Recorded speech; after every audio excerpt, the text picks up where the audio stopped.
Eu sou o professor Hélio e estou aqui nesse momento junto com o professor de filosofia Luciano. E estamos juntos, né, para transmitir para vocês mais uma aula de quê? De filosofia! Um alô aí aos professores presenciais, a qual, olha, nós nos damos as mãos através da tecnologia e fazemos essa comunicação, formando assim uma grande inteligência, né? Inteligência virtual, gente, olha, ao qual vocês vão transmitir o conhecimento para vocês. Também o professor aqui, ó, Vitor. Tudo bom, professor Vitor? Um grande abraço aí para você. Estará nos auxiliando na interpretação para chegar a uma comunicação favorável aos nossos estudantes que está em nosso meio. Vamos lá para a nossa aula de hoje, olha aí. Isso mesmo, gente. Hoje a nossa aula será sobre a condição humana. Vamos fazer uma análise filosófica. O que é isso? Que condição é essa do ser humano? Natureza e cultura. Ó, duas condições que envolvem a questão do ser humano. Dentro dessa aula veremos alguns tópicos. Olha só, o mundo humano dos símbolos. O que tem a ver os símbolos, né, com a comunicação e etc. A cultura como construção humana. Veja bem que a cultura é importante para o nosso meio. Diversidade cultural. Olha aqui a questão do respeito. Uma nova sociedade. Como que surge uma nova sociedade? Vamos analisar e dar Veja bem que esses tópicos são bem introdutórios. Vocês podendo ir além, né, dessa aula. E temos duas habilidades, gente. Ó, 104, que é analisar os objetos da cultura material e imaterial como suporte de conhecimentos. E a 202, que é analisar e avaliar os impactos das tecnologias. Veja bem, olha lá, uma nova sociedade, então envolve isso.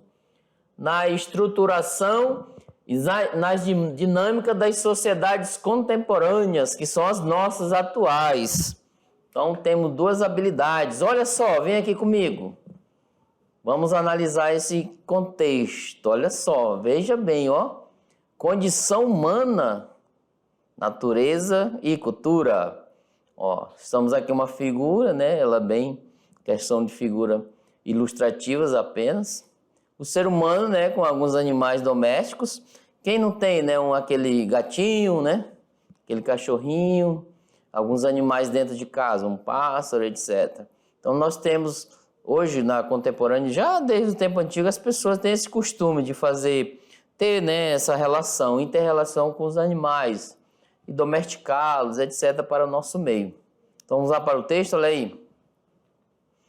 Os humanos se destacam dos outros animais, claro, isso é óbvio, né?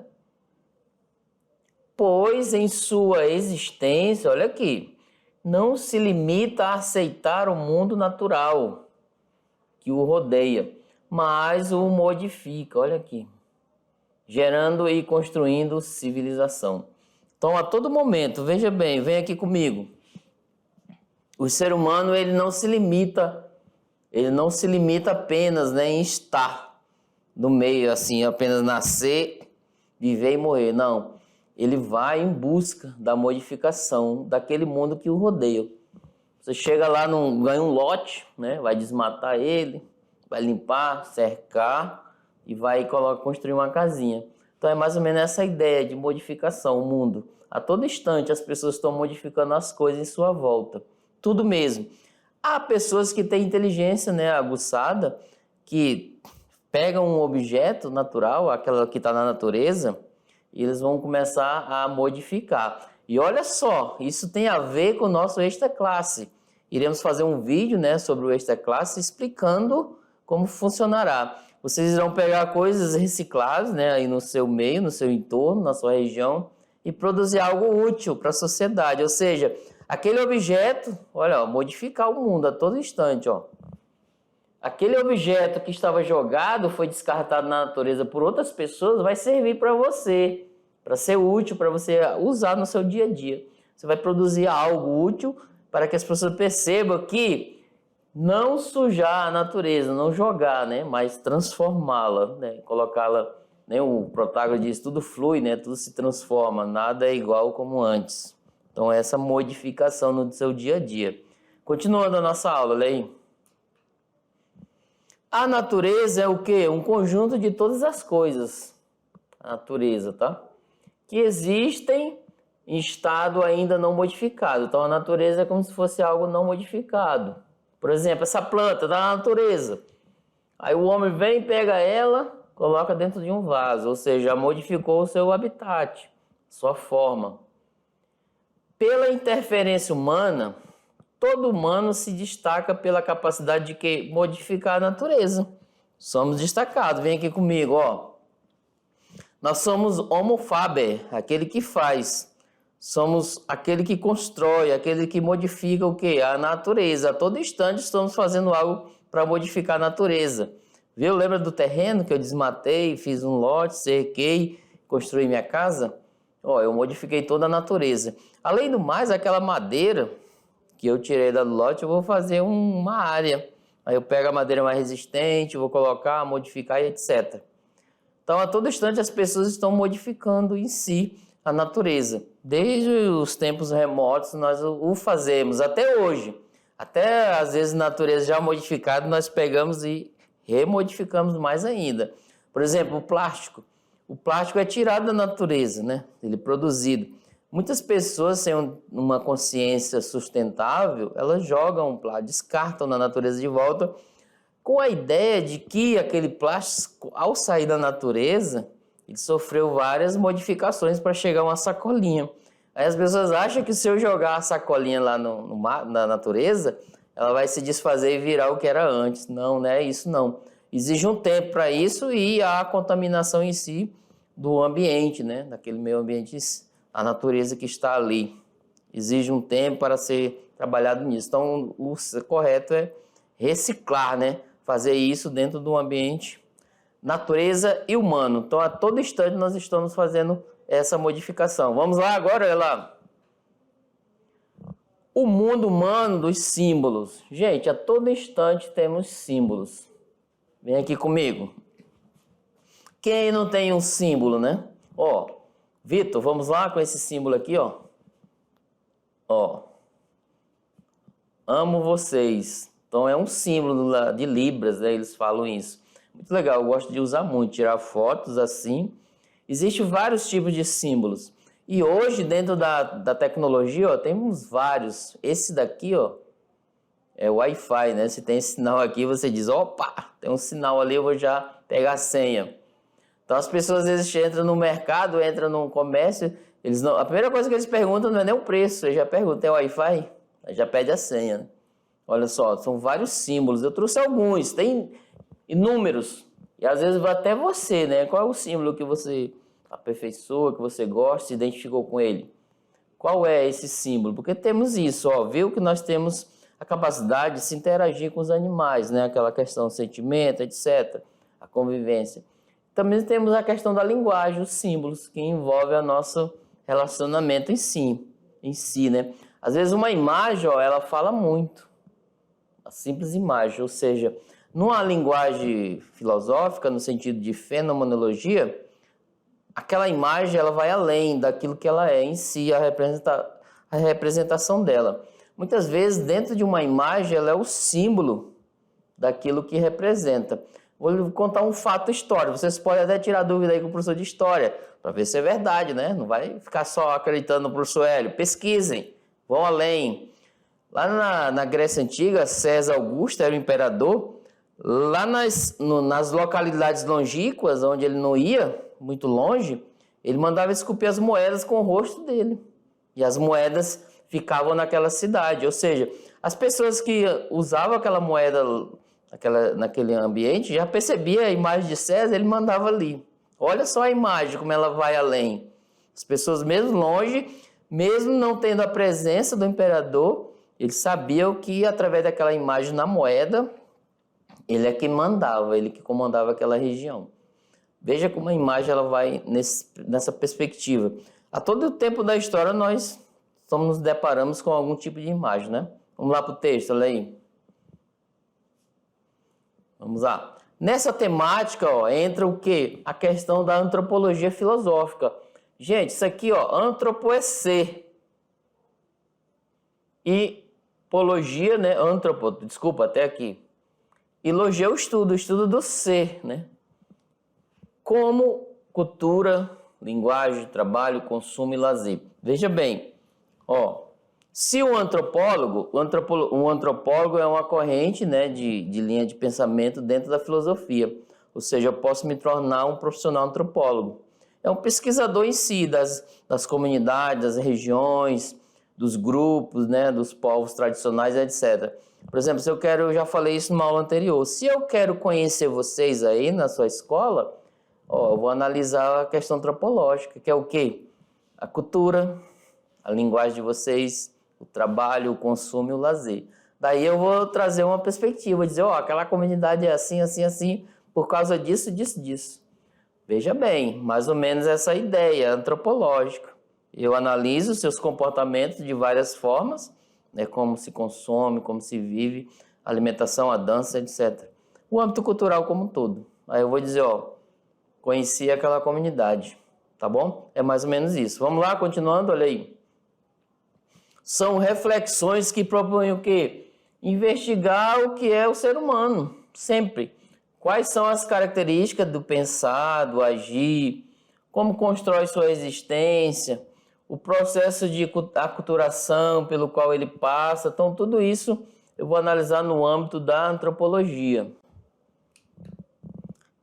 Você sabe identificar o que há de comum e desigual entre o ser humano e os animais? E aí? Isso é óbvio, né? Vamos ver aqui comigo. Isso é óbvio, né? Você sabe identificar, por exemplo, o fotógrafo, olha lá, uma imagem figurativa. Ele vai dizer, ó, eu consigo identificar alguns aspectos, né, entre os animais e o ser humano. Só que sem pensar na imagem por exemplo, o cachorrinho, né, e uma pessoa humana. É claro que se eu olhar na imagem, eu já estou acostumado com a imagem de ser humano e na minha cabeça já está gravada a imagem de animal, de cachorro, no caso, a figura. Pode ser de todas as cores, todas as raças, etc. Mas indo além, não nessa imagem em si, figura, mas indo além disso, qual característica eu consigo fazer da distinção entre os animais e um ser humano? Tira a imagem, tá? Deixa a imagem de lado. Conseguiu? Não vai dizer que é igual, tá? Por favor. Vamos lá, continuando, olha aí. As diferenças existem, mas não estão apenas em grau diverso de inteligência, tá? Não isso. Os animais permanecem mergulhados na natureza. Sempre estão ali, eles são inocentes, não sabem, querem viver, etc. Agora os humanos são capazes de quê? De transformar em cultura. Veja bem. Ó, por exemplo, aí no sítio, né? Vocês têm aquela vaca que tira o leite. A vaca sim, os animais, né? Eles estão lá, eles nascem e vivem ali e voltam, né? Que eles, no caso, morrem. Olha só, eles não pensaram, eles não analisaram, não tiveram cultura. Alguns instintos deles, né? Dentro do relacionamento com o ser humano. Eles emitem alguns instintos que nós o designamos como algo inteligente, algo instinto, etc. Mas assim, qual é a diferença? Ó, a transformação, gente, tá aqui, ó. Veja bem, o ser humano é capaz de vir, não, ele tem, ó. O ser humano aparece, ele não é igual um animal, ele vem, vive ali por viver e é cuidado e morre. Nós não, nós nascemos aqui e já criamos problema. Lá no hospital com o médico, em casa com os pais, que chora para mamar, chora para isso, aí começa a fazer o querer próprio de si. Quando fica pré-adolescente, aí começa a causar situações, aí começa a se relacionar com a sociedade, ou seja, aquilo que ele trouxe de casa vai emitir lá na sociedade, aí começa a ser adolescente, aí começa a se relacionar com outras pessoas, aí começa a dar problema para os pais. Olha só a complexidade que é o ser humano. O animal não, ele só está ali, né? Ele vive no nosso meio, traz companheirismo, no caso do animal doméstico, e pronto, e volta, e morre. O ser humano não. Ele é todo um ser complexo. Ele transforma a natureza. Os animais são mergulhados apenas para viver assim. E os humanos não, eles são capazes de quê? Transformar a natureza em cultura. Bem legal isso, né? Continuando, vamos lá. A cultura torna-se possível graças a quê? A capacidade de simbolizar. Tá aí a importância do símbolo. Vejamos exemplo, ó. Um bem exemplo rápido aqui que eu coloquei. Alguns relatos, ó, por volta lá da década de 20, foram encontradas na Índia duas meninas que teriam crescido entre lobos, ó. A convivência dela foi entre os lobos.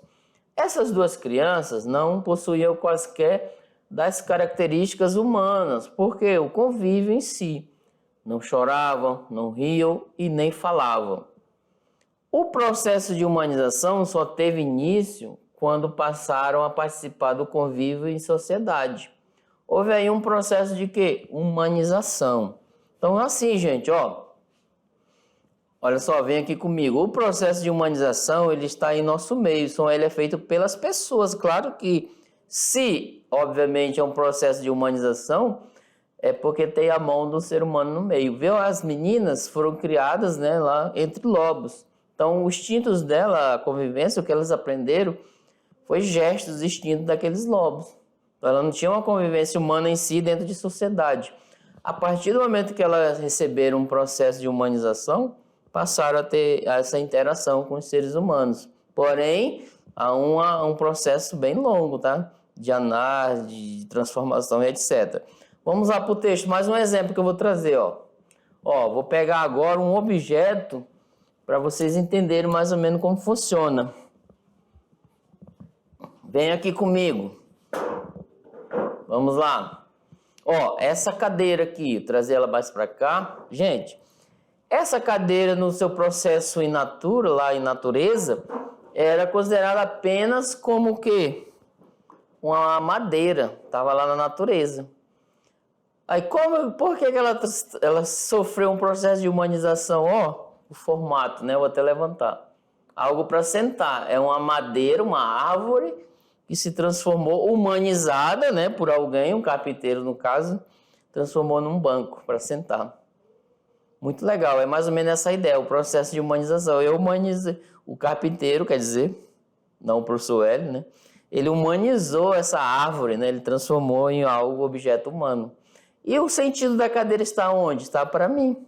Ó, a partir do momento que eu sento, ela tem sentido. A cadeira sozinha não tem sentido, ela fica lá no canto abandonada. Que sentido tem ela sozinha, se não para o ser humano? Então ela sofreu um processo de humanização. Não tem sentido, assim como o chapéu, o sapato, se não tem sentido para os pés o sapato. O boné para a cabeça, ele se livrar do sol e etc. Entenderam mais ou menos o que é humanizar algo?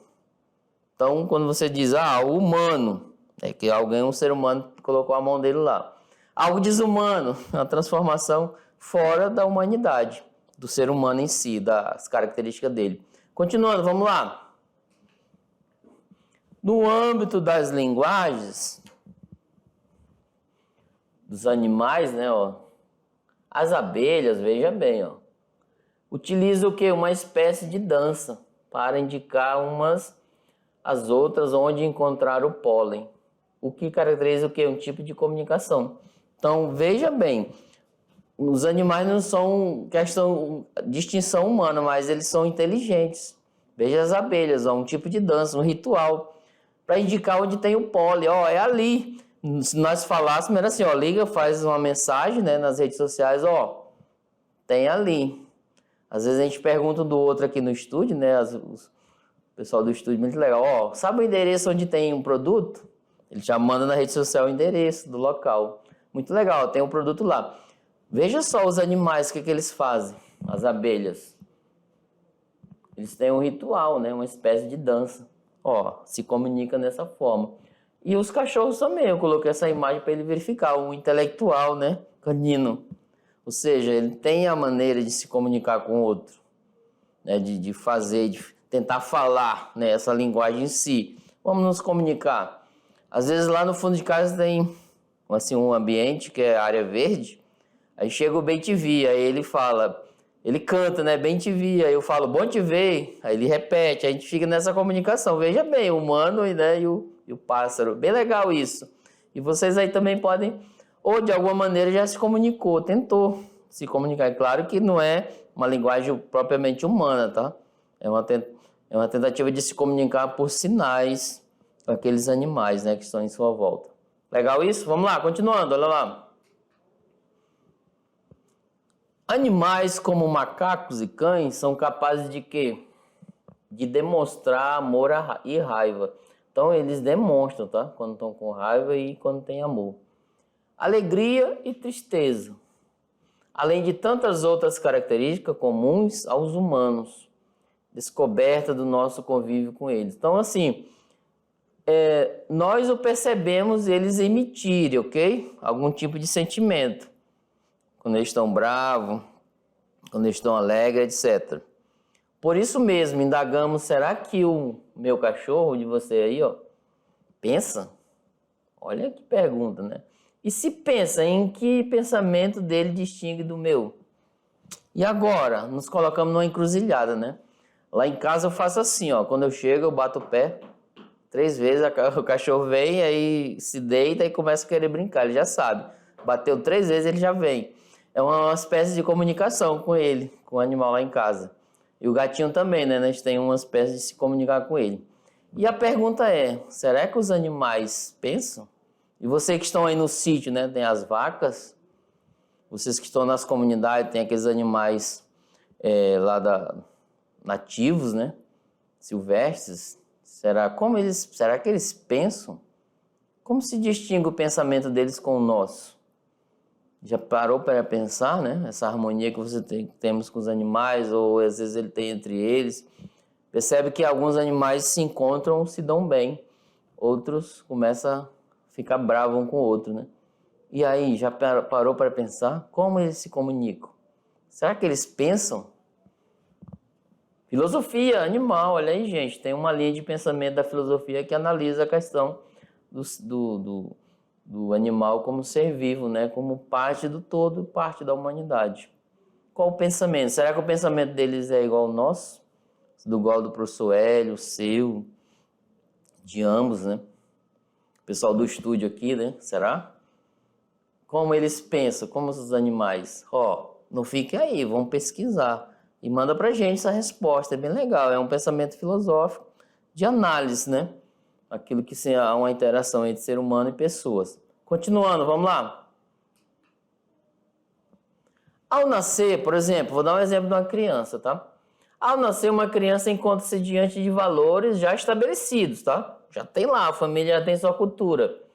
A cultura é um sistema de significados, construído ao longo de uma tradição e transmitido por gerações mais velhas a gerações mais novas. Então veja bem, eu vou dar um exemplo. Eu vou deixar que vocês pesquisem sobre como os animais pensam. Mas a criança, assim, ao nascer, ela já tem aquela cultura pronta ali. E as pessoas já emitem, né? Os mais velhos, os pais principalmente, e os avós, eles já transmitem de gerações em gerações a cultura deles para a criança, ó. Tem que saber se vestir, tem que tomar banho na hora certa, a alimentação, inclusive religião, né? Tem religião que já escolhe, né? É escolhido para a criança. Então é mais ou menos essa perspectiva. Ao nascer já tem um mundo já pronto para ele. Aí depois que a criança se torna adolescente, pré-adolescente, vai, jovem, adulta, aí começa a ter a sua liberdade, né, dentro desse mundo, com responsabilidade. Vamos lá, continuando, olha aí. A codificação deu-se antes de seu nascimento, já antes tinha essa codificação. A língua que a criança aprende, às vezes uma pessoa adota, por exemplo, uma criança de outro país, já criança mesmo, tá? Ela vai aprender a linguagem de quem o adotou. Bem como a maneira de se alimentar, sua postura corporal, né? O jeito de andar, o jeito de correr, de brincar, o tom de voz, as relações familiares, etc. Ela vai codificar, tá? Conforme ela está no habitat. É claro que alguns casos, né, eles se revoltam, não gostam, não se identificam, etc. Até na emoção, que nos parece uma manifestação tão espontânea, ficamos à mercê de regras que educam a nossa expressão desde a infância. Agora entra a questão moral, vamos lá, vem aqui comigo. regras. Quando entra a questão de regras, é uma questão moral. E aí é prudente um pai e mãe jogar questões morais para o filho? É prudente o pai chegar lá no quarto e pegar o celular e olhar as mensagens que o filho está olhando? É uma questão de você se dialogar com os pais e decidir se é prudente, se é uma questão moral, porque, de certa forma, os pais vão alegar a questão da proteção, porque algum momento na nossa vida a psicologia vai dizer, opa, eu não sou psicólogo, mas é uma análise, tá? Vai dizer que em algum momento na nossa vida, a criança, o pré-adolescente, até o adolescente, ele fica à mercê do mundo e fica fragilizado, sem a devida proteção. E os pais vão querer proteger, querem olhar suas redes sociais, colocando algumas regras, ok? Pensando no seu bem. Aí você vai recusar e tem que criar um diálogo para analisar o que é bom, o que é ruim, aquilo é bom, vai apontando essa comunicação. Essa codificação vai se transformando, ou seja, você vai começando a ser co-participador, não só os seus pais, porque entra essa questão do respeito aos pais, eles têm o direito, enquanto pais e mantenedor, né, da família dos filhos, ele tem um direito também, né, de opinar, de colocar, ó, gente, isso aqui é legal, pela minha experiência não foi bom, esse lado é bom, etc. Continuando, olha aí. Vamos lá. Para o nosso lado. A cultura como construção humana. Agora vamos ver, gente. Será que a cultura constrói, né, o pensamento humano? Claro que sim, nós falamos anteriormente, né? Vamos lá. Diferentemente dos outros animais, nós saímos do universo onde apenas a natureza atua e mergulhamos também no quê? Na dimensão cultural. Tudo aquilo que nós transformamos, nós somos seres de fazer. O fazer cultura. Voltando, em antropologia, que é o estudo do ser, cultura significa tudo o que o ser humano produz, tudo. Ao construir sua existência, as práticas, as teorias, as instituições, os valores materiais e também espirituais, as questões dos rituais e as religiões, não é verdade? A ação cultural, por ser coletiva, essa daqui, é exercida como tarefa social, veja que interessante, na qual a palavra adquire sentido ao ser inserida em um diálogo. Todas as diferenças existentes no comportamento modelado em sociedade resultam da organização das relações entre indivíduos. E por meio delas que se estabelece valores e as regras de conduta, gente. Tudo as organizações, elas são envolvidas, adquiridas dentro das relações, as regras, valores. Por exemplo, eu fiz amizade com você, estou aí na sala de aula, o professor presencial. Ele vai estabelecer algumas regras de condutas para que se tenha uma boa aula, não é verdade? Para que todos possam prestar atenção e se interagir. Imagine se ele não colocar algumas regras de conduta dentro da sala de aula, aí tem um estudante, vamos supor, claro que não tem, né? Na mediação tecnológica não existe isso. Porém, se porventura aparecer lá no canto e começar a falar alto e atrapalhar a comunicação da aula para os outros demais estudantes, imagine só, atrapalha isso. Mas, por meio delas, dessa organização entre pessoas, existe estabelece as regras, os valores, as condutas, né, de todos os âmbitos dentro da sociedade. Ou seja, para se ter o quê? Pergunte das professoras presenciais aí de sociologia, aqui, né, do estúdio, professora de sociologia, vida social. Gente, é necessário ter uma boa vida social de interação entre os grupos. Vamos lá, continuando, olha aí. Será que haveria sempre o risco da perda, né, da liberdade humana? Da autenticidade, será? Heidegger vai dizer, vamos invocar ele, esse filósofo. Ele alerta para que o chama de mundo do si, pronome reflexivo que equivale ao impessoal, o agente, né? Verte-se, come-se, pensa-se, não como cada um gostaria, mas como a maioria o faz. Então é um mandatário, né? Será que estamos aprisionados a isso? Será que isso pegou a minha liberdade? Vem aqui comigo. Será que essas regras, né, dado pelos meus, né, os que estão me educando, me criando? Claro que não, gente. São regras necessárias. A sua liberdade não fere. Porque essas regras em si, dado inclusive dentro da família, para acoplar um mundo, né, uma proteção para você chegar a ser um cidadão bom, um cidadão justo. Alguns filhos, né, infelizmente, eles ferem essas regras dizendo, eu não tenho liberdade para tudo. Porque toda liberdade, Sartre vai dizer, tem que usar com responsabilidade. O que adianta eu ferir e ir contra meus pais, minha família, e me jogar num mundo onde eu não tenho liberdade e fico aprisionado, à mercê, né, das coisas, sofrendo, etc. Continuando, olha aí. Além do mais, a massificação e a homogeneização de comportamento pode decorrer de quê? Aceitação crítica de valores impostos pelo grupo, tá bom? Diversidade cultural, outro teminha que vamos analisar. Em muitos momentos de nossa vida, nos causa estranheza ver costume dos outros. Nossa! Povos ou de pessoas de diferente nível social ou religião. Temos a mania de dizer, a minha é a melhor. Mas em qual aspecto, né? Até mesmo numa família pode haver estranheza, quando os filhos pensam ou agem fora dos padrões de educação recebidos pelos pais. O pai ensina numa coisa, o caminho é esse, aí o filho vai para cá. A todo momento temos essas questões. O estranhamento em si não é empecilho para as relações humanas, nunca, jamais, a não ser quando se torna motivo de exclusão ou preconceito. Daí vem a discriminação, aí vem o racismo, né? Tudo isso. Então, o diferente não é empecilho para se viver bem, tá bom? Todos os seres humanos como pertencentes ao quê? A mesma humanidade.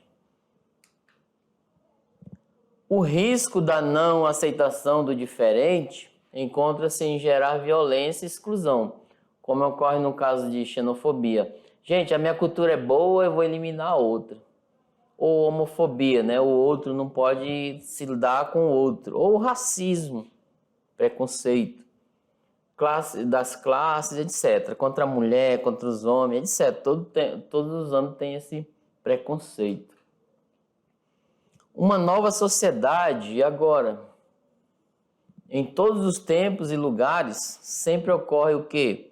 Mudanças introduzidas de maneira gradativa, embora as chamadas sociedades tradicionais fixem hábitos mais duradouros que a vida de maneira padronizada, né? E se resiste ao tempo. Mas é mais ou menos essa a ideia. O mundo da tecnologia está assim, uma nova sociedade virtual, né? No entanto, os parâmetros que orientam o modo de pensar, valorar e agir de nossa sociedade começaram o quê? A entrar em crise no final do século XIX. Processo acelerado, segunda metade do século XX. Estudar essa relação entre sociedades em tempo de comunicação em rede, chamado de cyberespaço, apresenta elementos fundamentais para a reflexão sobre o tema, principalmente sociologia, né? As meninas aí, Estudar o ser humano na nova sociedade, né? Atualmente vivemos a sociedade da informação, gente, da tecnologia, do conhecimento, né? Transformado de maneira radical, todos os setores da vida. A influência da mídia, da informática, acelerou o quê? O processo de globalização. O que é isso? Gente, você está conectado ao mundo ao mesmo tempo. Os computadores pessoais hoje são janelas para o mundo. Então você abre como se fosse lá na sua casa, vendo os vizinhos, né? Mas são uma visão mais ampla. Possibilita a troca de arquivos, acesso a banco de dados internacionais e etc. Vários temas, várias mídias, né? Várias situações. Com isso, os aparelhos eletrônicos cada vez mais menores e finos, são continuamente modificados. Se eu compro hoje, amanhã, depois, já não é mais aquele, eu não acho mais nem produto, nem item para ele, para dar manutenção. Mais ou menos isso, essa possibilidade. Veja bem, as grandes transformações iniciadas no final da década de 60, né, de 70, criaram o quê? Estrutura social dominante, a sociedade em rede. Gente, ó, a sociedade em rede é o quê? São inúmeras pessoas conectadas. Ó, lá na década de 70 e 78 a 80, eu escrevi uma carta para os meus parentes lá no Nordeste, no Ceará. Era um mês para ir e um mês para voltar. Hoje não, nós nos vemos instantaneamente, ó, vídeo chamada. Muito interessante. Uma nova sociedade estava vindo aí. Às vezes os filhos dentro de casa, a mãe manda uma mensagem na rede social para ele vir almoçar na cozinha. Olha, a distância é muito pouca. E eles ficam se comunicando através de celular. Temos que ter esse contato privado também, o contato físico, tá? Esse humano da gente. Não só ficar. É bom usar as redes sociais, mas preservar, priorizar o contato físico, dar aquele abraço. Imagine eu mandando um abraço para minha mãe, ela lá no outro quarto, um tique, né? O stick é uma figurinha, um adesivo. Alguém abraçando uma pessoa. Ah, mandei um abraço para minha mãe. E ela tá lá no quarto, porque eu não ir lá e dar um abraço nela, né? Então essa aí é a nossa aula, tá? E obrigado por ficar aqui comigo até nesse momento e podemos analisar as questões. Veja bem, vimos a relação humana, vimos a questão dos animais, a linguagem, essa interação, e uma nova sociedade da tecnologia. É uma análise para um problema para o futuro da filosofia, para você analisar e investigar. Então não sai daí não que temos mais, tá? Um grande abraço. Tchau, tchau.